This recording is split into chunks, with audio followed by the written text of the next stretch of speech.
Hey guys, welcome to my channel being housewife. तो आज मेरे कान्हा जी की छठी है, जो कि जन्माष्टमी के 6 दिन बाद मनाई जाती है। लेकिन ये जन्माष्टमी के जो 6 दिन बाद छठी क्यों मनाई जाती है, इसकी एक छोटी सी कहानी है, वो मैं आपको सुनाती हूँ। तो क्या हुआ कि जन्माष्टमी के बाद कान्हा जी का जो जन्म हुआ था, उसके बाद बहुत सारा उत्सव मनाया जा रहा था, 6 दिन तक मनाया जा रहा था। लेकिन क्या हुआ कि जिस दिन कान्हा जी की छठी थी, उस दिन नंद गांव में कृष्ण जी रोए रोए जा रहे थे सुबह से, और सब उनको चुप कराने की कोशिश कर रहे थे, लेकिन वो चुप नहीं हो रहे थे। फिर क्या हुआ, सारे देवतागण सारे ब्रह्मा जी के पास गए और उन्होंने कहा कि कान्हा जी कैसे रो रहे हैं, आप अब कोई लीला दिखाइए जो वो चुप हो सके। तो ब्रह्मा जी ने अपनी एक कल्पना से भय माता बनाई और उनको धरती पे भेज दिया। उस भय माता ने कभी वो तितली बन के कान्हा जी के सामने उड़ जाती, कभी बैठ जाती, कभी चिड़िया बन के नए नए करतब दिखाती। वो चिड़िया भय माता जो है कान्हा जी को ही दिखाई दे रही थी। तो इस कारण कान्हा जी चुप हो गए और खिलखिला के खेलने लगे। तो सबने ये कहा कि हाँ भी कान्हा जी चुप हो गए। फिर उसके बाद क्या हुआ कि जो भय माता है वो फिर से उदास हो गई। ब्रह्मा जी ने कहा कि तुम्हें जो कार्य मैंने भेजा था वो सफलतापूर्वक तुमने पूरा किया, लेकिन अब तुम उदास क्यों हो? तो भय माता ने कहा कि ब्रह्मा जी, बात ऐसी है कि अब तो मेरे को कान्हा जी के साथ खेलने में बहुत मजा आया, क्योंकि कान्हा जी की छठी थी, लेकिन ये मुझे अवसर दोबारा नहीं मिलेगा। तो ब्रह्मा जी कहने लगे कि सोच में पड़ गए। उन्होंने कहा कि एक उपाय मैं आपको बताता हूँ कि जब भी किसी बच्चे के जन्म की छठी होगी तो आप उसके साथ 6 दिन तक खेलते रहना। और इसी कारण से बच्चे जब सोते हैं, खेलते हैं, रोते हैं, कभी डरते हैं, इसीलिए छठी मनाई जाती है। तो आज मैंने जो कान्हा जी की छठी का उत्सव मनाया है, तो देखिए मैंने कैसे तैयारी की है और कैसे मैं छठी मना रही हूँ। आइए मेरे छठी कान्हा जी की छठी में आप भी शामिल हो।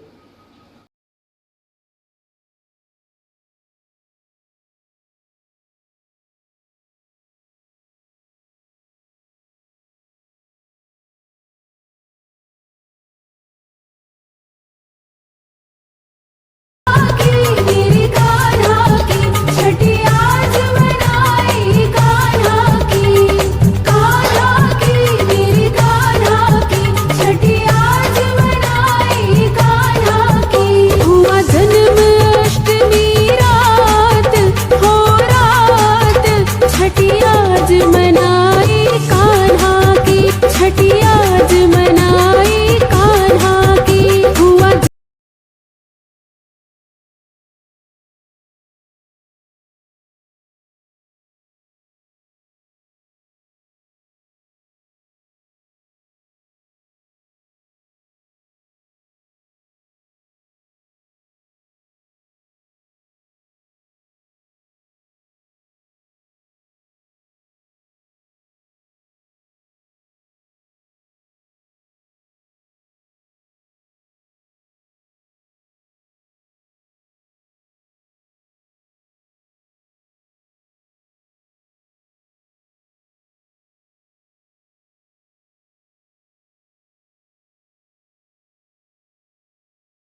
रखा जाता है। इससे कान्हा जी का ये खिलौना है जिसे वो बजा के खुश हो जाते हैं। तो अब मैं बताती हूँ मैंने कान्हा जी के लिए भोग में क्या क्या बनाया है। कड़ी चावल हैं, ये रोटी है, और ये माखन मिश्री है, ये आलू फ्राई और पुए बनाए हैं। और इसके साथ मैंने खीरे को भी रखा है। और मीठे में मैंने बिस्किट, पापड़, ये चरणामृत है, और ये मेवा मिष्ट है, ये मैंने लड्डू बनाए थे, और ये कान्हा जी की टॉफ़ी है। तो आइए हम इन सबसे कान्हा जी को भोग लगाते हैं। तो सबसे पहले हम कान्हा जी की फेवरेट जो है, कान्हा जी को जो मिश्री बहुत पसंद है ना, तो वही कान्हा जी को माखन और मिश्री खिलाते हैं।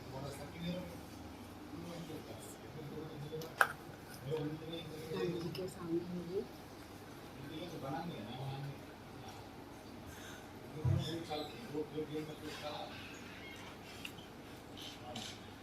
और इस तरीके से कान्हा जी को हम ये भी करते हैं, मीठे मिष्ठान का भी भोग कराते हैं। अब कान्हा जी को पानी भी पिलाना बहुत ज़रूरी होता है, क्योंकि खाने के बाद आप भी सब पानी पीते हैं ना, तो इसीलिए हम अपने खाना को पानी भी पिलाते हैं। तो अब कान्हा जी ने पानी भी पी लिया, भोग भी हमारा स्वीकार कर लिया है। अब इसमें क्या बात होती है कि जैसे हम छठी के बाद बच्चे को काजल लगाते हैं, और उस काजल का क्या करते हैं कि ये जो बेला होता है, बहुत जो पुराने ज़माने में बड़ी बूढ़ी जो होती हैं बुजुर्ग हमारे, इस पीतल के बेले में ही काजल पालते थे। तो आइए हम काजल पालते हैं कान्हा जी के लिए। फिर कान्हा जी का इस तरीके से काजल पालते हैं।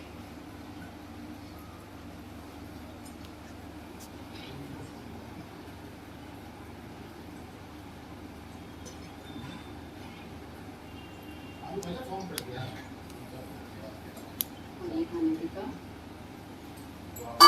काजल लगा रहे हैं, आँखों में काजल। इसी विधि विधान से हमारे कान्हा जी सबके घर सबकी मनोकामनाओं को पूर्ण करते हैं। तो यही मेरा दिल से है, और हम ईश्वर से प्रार्थना करते हैं कि जैसा कान्हा जी सबको रखते हैं वैसे हमको भी रखें। धन्यवाद। हे गाइस, तो आपको मेरा वीडियो कैसा लगा कमेंट्स में मुझे बताइएगा। और अगर मेरा ये वीडियो आपको पसंद आया तो लाइक कीजिए, शेयर कीजिए और मेरे चैनल को सब्सक्राइब कीजिए। Thank you.